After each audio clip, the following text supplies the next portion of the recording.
You know, in the world of kit-built airplanes, there's lots of milestones along the way. Avionics installs, engine installs, and all that leads to one big milestone, and that's first flight. Man, I'll tell you what, if you don't think there's a lot of risk involved in first flight, you've already got the wrong attitude going into it. But there are some ways of minimizing that risk, and I know somebody who's got some good advice for doing just that. Let's go back to the studio and talk to Paul Dye. So welcome to episode number 3 of the Smart Aviator podcast. This week's guest is my friend Paul Dye, and I'm sure everybody recognizes Paul Dye. If not, anybody doesn't know Paul Dye, he's retired lead flight director for NASA's Human Spaceflight Program, worked with the Space Shuttle program from beginning to end, built his share of kit planes. Yep. Paul, you're no stranger to risk. You get it. Yeah. Risk, to paraphrase an old movie, is our business. It's what we do. And we try and minimize it, but that's the whole game with risk, is to minimize the risk and accept the fact that you're going to still be taking some risk. Yeah. Anytime there's flight testing involved, there's risk. You know, I spent a lot of years at the shop doing certification and post-maintenance flight testing. I've had engine failures, I've had electrical failures, I've had instrument failures, and I've seen some piloting failures too. Yeah, I bet. And it's risky business. So what I thought we'd talk about here today is the milestone that's involved at the tail end of a kit project, right? There are plenty of milestones along the way. Right. And you know, our RV-12, which has been all over the floor for the past 7 years, Wow. is getting ready for its first flight. Before that milestone comes the sign-off from the local FSDO or their designee. In this case, it's a DAR, and there's going to be somebody else from the FSDO observing. So I thought we'd talk to you about your thoughts on how to get an airplane ready for that sign-off. And then we could kind of segue into how to approach the high-risk event of a first flight. Right. So you finally got this airplane all back together, or sort of back together. Maybe you got it opened up so the inspector can get a look at things. What are they looking for? I should mention you are also a DAR, right? Right. I'm a designated airworthiness representative, so I issue airworthiness certificates to experimental aircraft. Yep. What are you looking for, Paul? We're looking for them to be safe. There's two things that we're doing, and one is to make sure that the paperwork's right. I mean, I hate to say it, but to a certain extent, there are inspectors who their only real job is to get the paperwork right. Those of us who've been in aviation for 50 years like I have and have been flying experimental airplanes all my life, we also want to take that extra step to make sure that you are as low risk as possible. So there are several things we're looking for.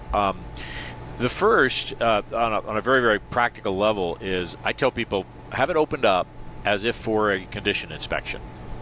Because what I want to do is I want to verify your flight controls from the stick grip to the flight surface. Okay, I want to make sure that every nut, every bolt is safety, that it's proper, that it's tightened properly, that it's secured the way the design is intended.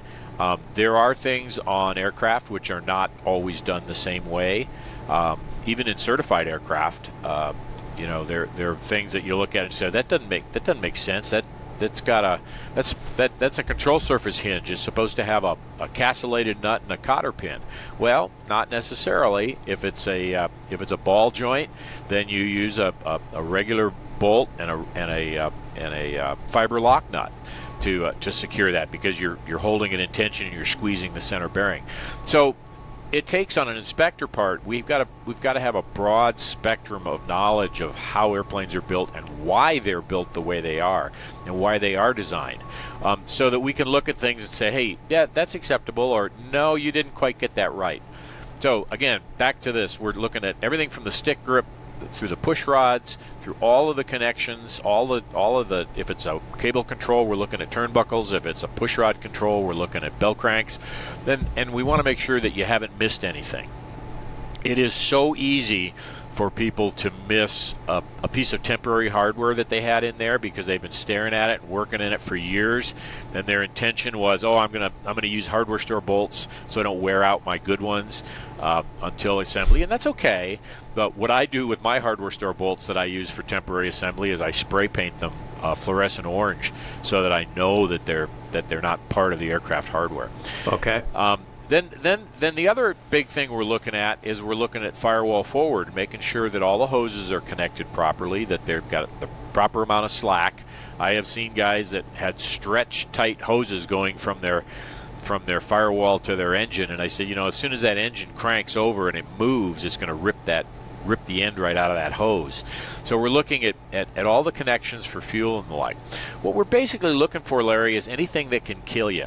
The things that can kill you are, on a first flight, loss of control, structural failure, or fire. And we try and prevent the fire. There are a lot of guys who want to put in fire detection systems and fire extinguishing systems. And I go, why don't you just prevent the fire in the first place, right? Making sure you use good practices and everything's tight. And then we solve the loss of control problem by making sure that the control continuity is good. And structural failure, we take a look and make sure that all the rivets are set properly, that the bolts are put together right, that you're using an established kit. The thing that people forget these days in the kit building world is that we're very, very fortunate in the kit world that you can pretty much be assured that if you build it per plans, the wing's not gonna come off. But I can give you an airworthiness certificate for a barn door with a J58 strapped to it and a seat belt if you've got filled out the paperwork properly. So you have to remember that we also do scratch built, one designs, and everything else that can get an experimental amateur built certificate. And you have the freedom to go out and take a lot of risk as long as you don't put someone else at risk. So we do look very carefully at the one-offs and the plans built, the scratch built airplanes to make sure that somebody hasn't just gone out to the hardware store to buy a 2x4 to use for their spar when they should be using Sitka spruce. Yeah, and you're a very experienced builder, obviously, but put yourself in the shoes of other DARs who may not have built an airplane themselves.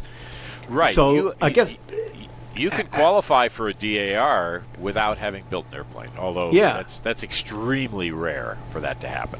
Okay. So how much preparation goes into an inspection ahead of time? So, a DAR, maybe he hasn't seen this model of airplane before, or he hasn't seen one in a while. How prepared is a DAR? How prepared should a DAR be before he comes out to site to put his eyes on your airplane? Well, that's a really good question, and if I'm going to inspect something that's really out of family, I might even call the factory and chat with the designer, chat with the owner, the owner of the company. I know most of them in experimental world. I know most of the guys that run kit companies, and say, is there anything in particular I should be looking for other than the normal AC 43.13 kind of good techniques and practices? And so, but most of the single engine experimental aircraft that we're licensing are very similar in the sense that you recognize them as a mechanic. You say, yeah, that's an airplane, and I know how it's all put together. So I don't worry too much about that. Now, in terms of preparation for an inspection, we've got a bunch of paperwork that we do in advance before we come out. We call it paperwork, but it's mostly on computer nowadays. There's a system called AWC online, which I hate to say this because I was a government employee for 34 years and I've used government computer systems. It's actually a pretty good system. It actually leads you through what you need to do. And I've had rookie airplane builders who barely knew how to open up their computer work their way through AWC without too much trouble. So it's a decent system. But then Once the applicant fills out their part, then I get a notification, and I have to go in and do my part on AWC, and I generate the operating limitations, which have to do with the things I really have to do is make sure that you meet all the qualifications for an airworthiness certificate. I have to define the test area, the number of hours you're going to fly, making sure that all the little I's are dotted and the T's are crossed. I build a checklist that we have. We have a form that we have to fill out when we inspect the airplane, and then I can issue you an airworthiness certificate. The little secret is that most DARs have your airworthiness certificate printed out before they show up. Yeah, that was my next question. You may not have a statistic, but if you were to stab at it, understanding that no one kit builder is alike. There's a lot of different abilities, a lot of different levels of builders out there. How many of these things flunk an inspection? It's a pretty small number that actually flunk inspections. Okay. I talk a lot with a builder before I go out. There are times when I will do a tech counselor visit, an EAA tech counselor visit.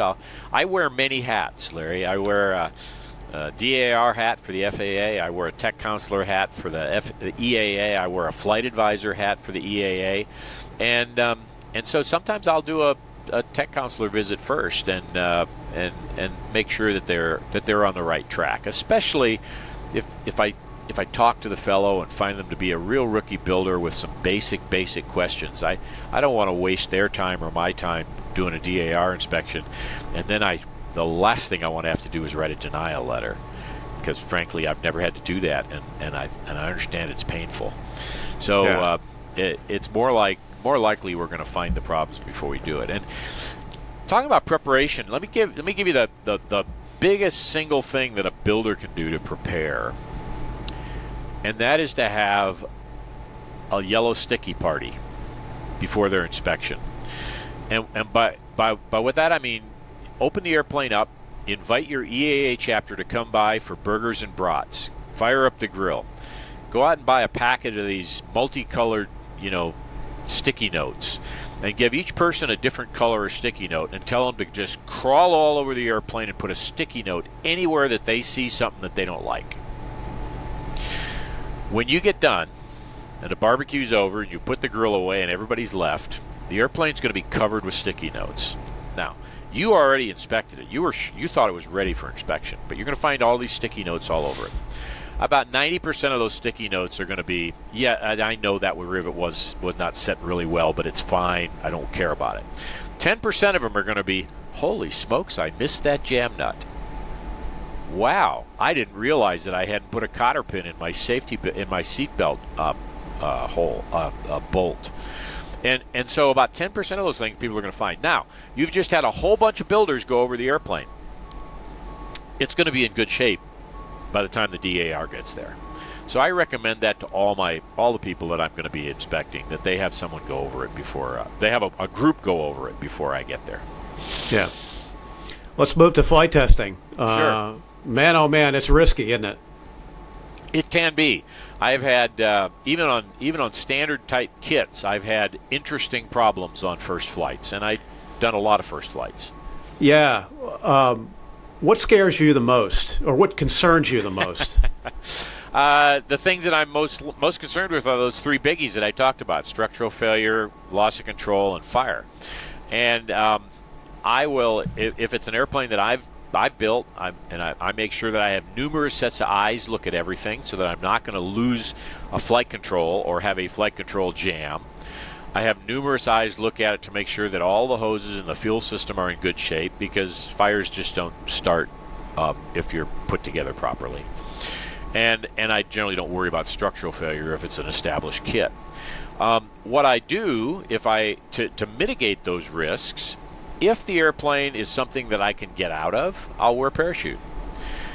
If I'm going to wear a parachute, I'm going to wear a helmet, and I'm going to wear boots to protect me in a bailout, so I don't hit my head getting out. There are airplanes that there's no way to get out of, no good way to get out of, no proven way to get out of.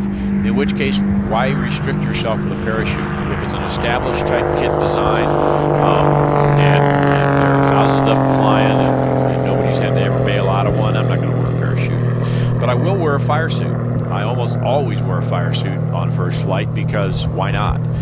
It gives me a place on my sleeve to put my pen.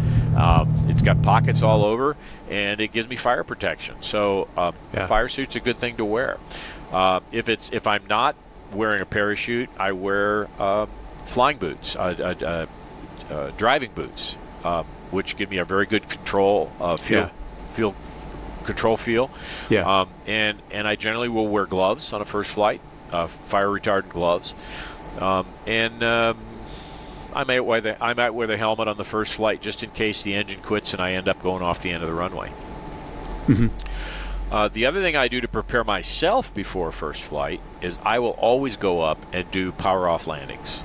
I will do power off landings to a runway in a similar type aircraft, and because a lot of people, private pilots, the last time they did had someone pull the throttle on them and they did a full power off landing was on their private pilot check ride, and they don't practice it. I practice those things, and that's how I stay alive. Yeah. I've been hitting you for advice, and one of the things you and I talked about recently, a question I had was this business of high-speed taxi. Right. You hear that in the vocabulary of a lot of builders, and they say, well, before I get airborne, I'm going to do a high-speed taxi. I'm going to get to rotation speed. I'm going to pull everything back. And to me, and you sort of confirmed it, boy, that's a good way to end up in the weeds, isn't it? It's a really good way to end up in an accident because most of the time a high-speed taxi turns into an inadvertent first flight. I think you want to go out and taxi the airplane, but I wouldn't get it above about 20 miles an hour because I don't want you to accidentally lift off. Most airplanes, a lot of airplanes these days have enough power that by the time you get the throttle all the way in, you're going fast enough to lift off. And you're not ready for flight. That's the problem. You're going to run out of runway. You're not going to be thinking. You're going to suddenly be in flight, and you're going, holy crap, I'm flying. What do I do now? Right? You didn't have this in your head. So high-speed taxiing, the only time I recommend high-speed taxiing is if it's a new design, something that nobody's done before. You don't know the control characteristics on the runway, and then you sneak up on it really carefully, slowly, and methodically. And that's not something that the average builder private pilot with 300 hours should be doing anyways. You want to have a really trained test pilot if the airplane's type has never been flown before. Yeah. Okay, so let's talk about getting airborne, right? Everything feels right on that first takeoff roll. Everything looks okay, and you get up to rotation speed, and off the runway it goes, and holy shit, we're flying. Yep. What do you want to do? You follow the EAA test cards, right? Which is a good resource, right? We could talk about that. Tremendous resource. Yeah. The EAA flight test cards. I say that, and I should give you the disclaimer that I helped write it. So I think it's a pretty good tool. The first flight, what I do, I just did a first flight a couple of days ago for a gentleman in his S-21. And I took off from a nice long runway, and so by the time I had 600, 700 feet, before I got to the end of the runway, I had 600-700 feet, and I had good places to land if I needed it, but everything was running fine, so I turned crosswind and I circle up over the field, and I stay right over the field so that if the engine quits at any point, I've got an assured landing down below me. The only real high-end risk part of that is before you get to an altitude where you can make it back to the runway, and I am absolutely not an advocate of the turnback. I'm sorry, but there are people who can do turnbacks all day, make them work, no problem. They know that. A lot of them are aerobatic pilots, but the average private pilot who hasn't been practicing it, training it, it's an aerobatic maneuver. If they screw it up, they will die. It's not just you're going to get hurt, right? So I don't preach that. I say, look, if you're operating off a runway where you have no place to go within a 30 degrees either side of place, why are you operating off of that runway, right? For a first flight. You just shouldn't be doing that.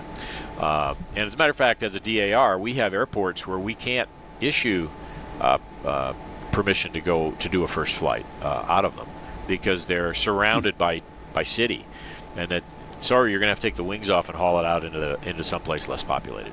Yeah, and I also might add it depending on where you operate out of, you may be limited to the runway you're using, right? Absolutely.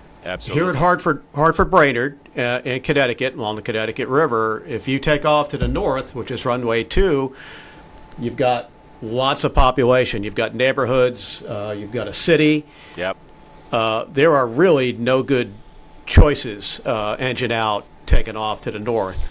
Going to the south is a little bit better. There's some cornfields. You got places to go. So you might want to be thinking about which runway you're going to use, and that may mean putting the flight off to another day. Absolutely. So this is the other important thing before you do a first flight, is build your flight rules. This is something we had in the Space Shuttle program. Our flight rules book, by the time we finished, was about 6 inches thick. And it was things like, you won't launch under these weather conditions. You got to have this kind of wind. You got to have this kind of visibilities. And so you can do the exact same thing for your private aircraft. You can build yourself your weather flight rules. We will not accept a tailwind, and we will not take off to the north at Hartford. Right? You're just gonna have to wait for a day when the wind is favoring the south.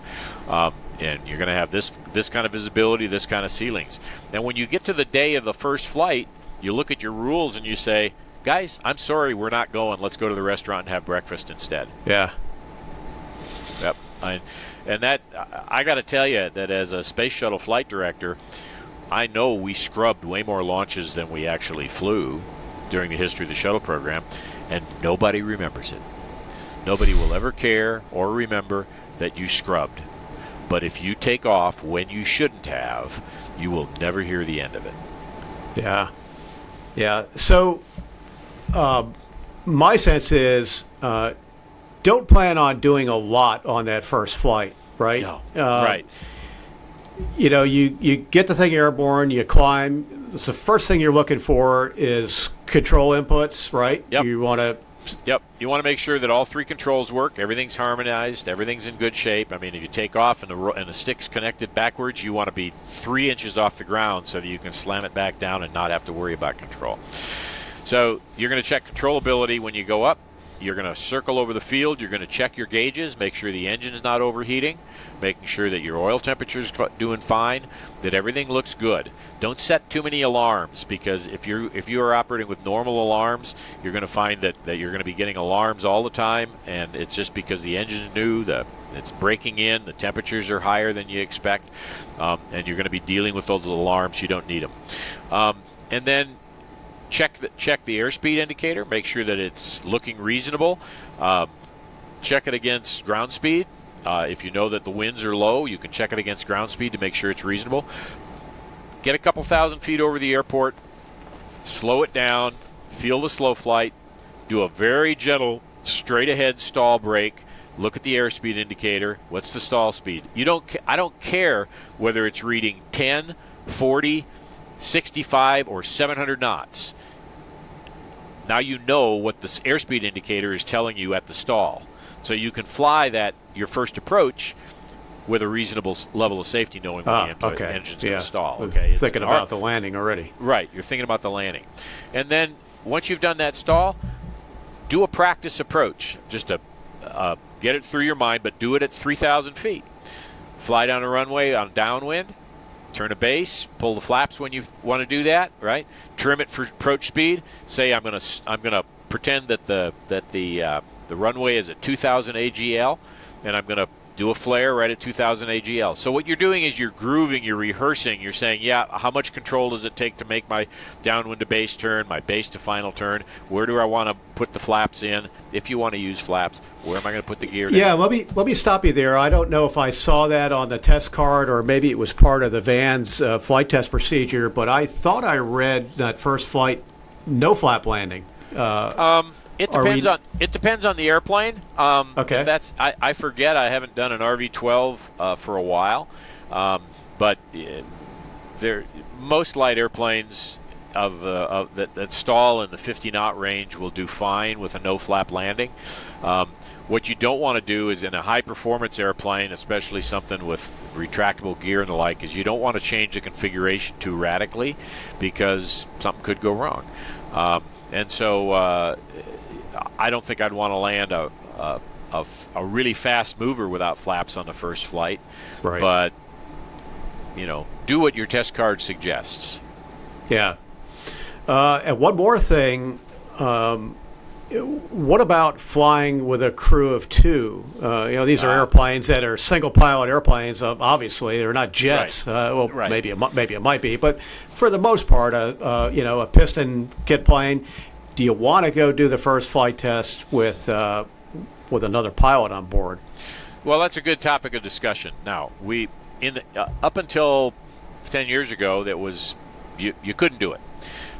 There is no single engine airplane of less than 600 horsepower that needs a second person on board, right? There is no, you can't tell me that your RV-12 needs a second person on board. Then I already know that you have an EFIS that's recording the data, so you don't need somebody to record the data for you, right? So that excuse doesn't fly. If you believe that there is risk in a flight, why risk two people if you only need to risk one? There are a lot of people who've spent 10 years building their airplane, and they say, God darn it, I am going to be in that airplane on its first flight no matter what. Well, how much flight time do you have in the past year? I haven't flown in the past year. I've been busy building. Okay, so you're really not ready to do your first flight. Well, would you come along with me? We have a system now that's called the Additional Pilot Program, and it'll be in your operating limitations, and it allows you to have a qualified pilot sitting next to you. I helped write that program as well. I am all for it. It has reduced our accidents during Phase 1 by a significant measurable number. But I personally am not willing to take somebody on the first or second flight. The fact that there is risk associated with it means why risk two lives when you only need to risk one? And if the builder absolutely insists that they will be in that cockpit on the first flight, that is purely emotional. And the last thing I want in the cockpit with me in an emergency is somebody who's emotional. So it's been said numerous times that the most dangerous thing to have in the cockpit during an in-flight emergency is the owner of the airplane. And it's kind of true because they've spent 10 years building that airplane and they want to make sure that you preserve it. Well, what I want to do is make sure that I don't die, right? And therefore, if the engine quits at 400 feet, I'm going into that cornfield and I really don't care what it does to the airframe. I'm not going to try and turn back to the runway because we're going to die if I stall spin it. Yeah. So I am all for the Additional Pilot Program after the first couple flights are proven that the airplane doesn't have a significant problem. But not on the first flight or two.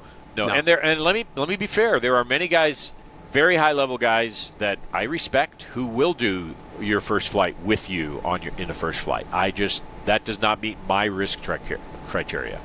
Yeah. Anything else you want to add for advice on a first flight or getting ready for a first flight or executing a first flight? Sure. Get out there and get some transition training. Make sure that you are capable of flying that airplane. There's no real reason that you need to make your first flight in type the first flight of your aircraft. That just really isn't necessary unless you're scratch building these days. Yeah. If you're building a kit, you can get some transition training with somebody. And lastly, transition training is necessary but not sufficient as first flight training.